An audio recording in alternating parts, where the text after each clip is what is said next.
Gusto ko hong i-anunsyo sa mga nanonood at nakikinig na meron tayong mga kaibigan na gustong tumulong sa paghanap sa kanila at nag-o-offer ng reward ng 10 million pesos. 10 milyong piso na pabuya para sa pagkakahuli kay Pastor Apollo Kibuloy. Isang napakalaking hakbang ang isinasagawa ngayon ng mga otoridad sa pagsasampa ng kaso at paglalabas ng 10 milyong pisong pabuya para sa sinumang makakapagbigay ng impormasyon na magtutungo sa pagkakahuli kay Pastor Apollo Kibuloy.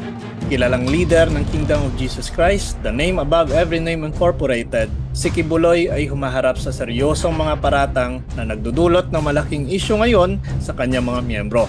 Si Pastor Apollo Kibuloy ay naharap sa iba't ibang mga kaso na kinabibilangan ng human trafficking, sexual abuse at iba pang mga krimen. Ang ilan sa mga biktima na nagsasalita laban sa kanya ay nagsasabing sila ay dumanas ng iba't ibang uri ng pang-aabuso mula pa noong sila ay mga minor de edad. Noong nakaraang taon, ang US Department of Justice ay naglabas ng federal indictment laban kay Kibuloy at ilan sa kanyang mga kasamahan. Kasama sa mga paratang ay ang illegal na pag-i-import ng mga kababaihan mula sa Pilipinas at iba pang bansa upang magtrabaho bilang personal assistant at sa ilang kaso ay upang maging bahagi ng night duty na umano'y naglalaman ng mga aktibidad na may kinalaman sa sexual exploitation. Ang balita ng pabuya ay nagdulot ng iba't ibang reaksyon mula sa publiko.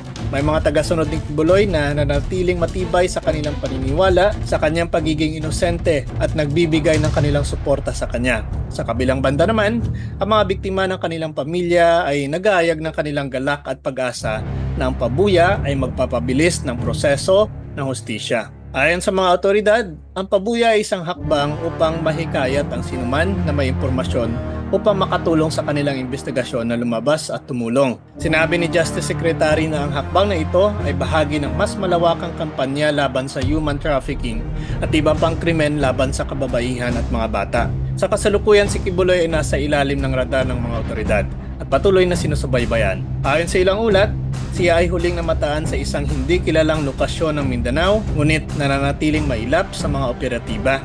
Curious, sa panahon natin ngayon, ang mga pagpapakita ng mga nagpapakilalang sila ang Kristo at mga bulaang mga ngaral ay nagiging mas laganap. Isa na rin po dito ang kontrobersyal na si Pastor Apollo Kibuloy na kilalang nag-aangking siya ang anak ng Diyos. Subalit ayon po sa Biblia, marami sa mga ganitong uri ng tao ay mga bulaang mga ngaral na naglalayong iligaw ang mga tupa ng Diyos. Sinasabi nga po sa Matthew 24:24, sapagkat may magsisilitaw ng mga bulaang Kristo at mga bulaang propeta at magpapakita ng mga dakilang tanda at mga kababalaghan. Ano pat ililigaw kung maaari pati ang mga hinirang. Ang babalang ito mula kay Jesus ay malinaw. Darating ang panahon na maraming mag-aangkin na sila ang Kristo upang iligaw ang marami.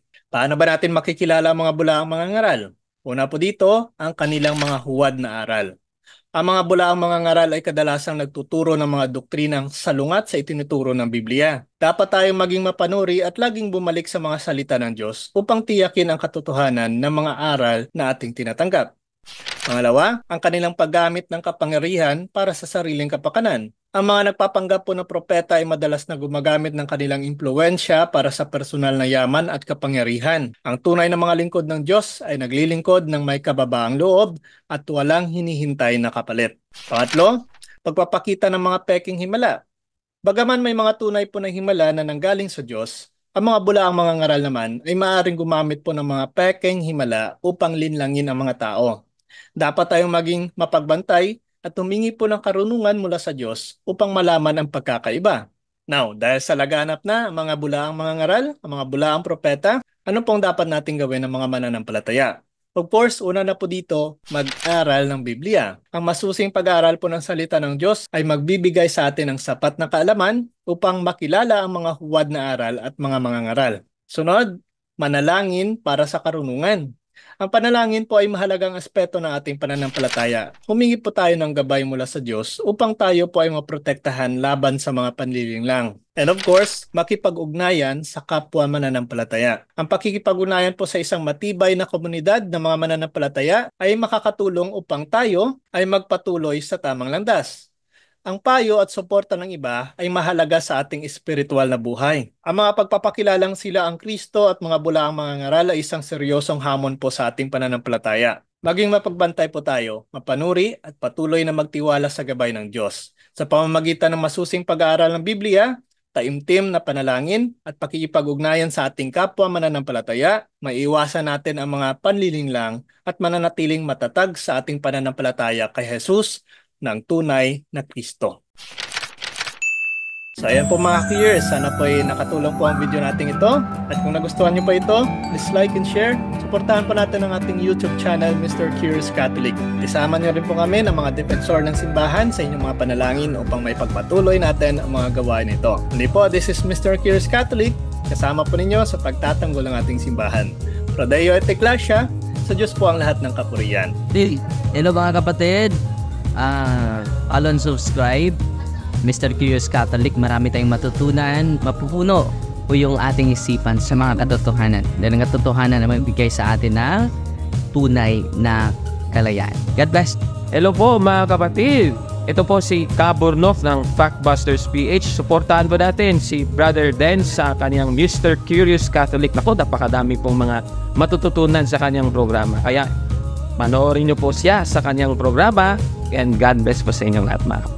Hello mga kapatid, inanyayahan namin kayo, huwag niyong kalimutan mag-subscribe sa kay Bro Dens Oberio, Mr. Curious Catholic. Marami kayong matutunan sa pamamagitan ng pagsubaybay niyan sa pagsagot sa pananampalataya na inaatake ng ating mga kapatid sa iba. Yung pananampalataya, and they are not only attacking the teachings of the Catholic Church, but proselytizing the good numbers of the Catholic. At sa pamamagitan sa pagsunod ninyo nitong Mr. Curious Catholic Facebook page and YouTube channel, dami ninyong matutunan. Isabuhay natin ang ating matutunan. Pro Deo et Ecclesia.